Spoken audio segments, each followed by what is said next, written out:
গত কয়েকদিন ধরে কূটনৈতিক ও রাজনৈতিক উত্তেজনা চলছে বাংলাদেশ ও ভারতের মধ্যে। সে উত্তাপের আগুনে যেন ঘি ঢাললেন পাকিস্তানের ক্ষমতাসীন দল মুসলিম লীগ এর নেতা কামরান সাইদ উসমানী।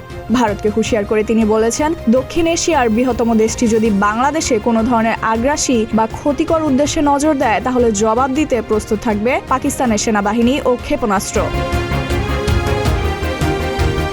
এক ভিডিও বার্তায় উসমানী বলেন, বাংলাদেশের সার্বভৌমত্বে আঘাত এলে নীরব থাকবে না পাকিস্তান। তার ভাষ্য, কেউ খারাপ অভিপ্রায় বাংলাদেশের দিকে চোখ দেওয়ার সাহস দেখালে পাকিস্তানের জনগণ, সেনাবাহিনী ও ক্ষেপণাস্ত্র খুব দূরে থাকবে না।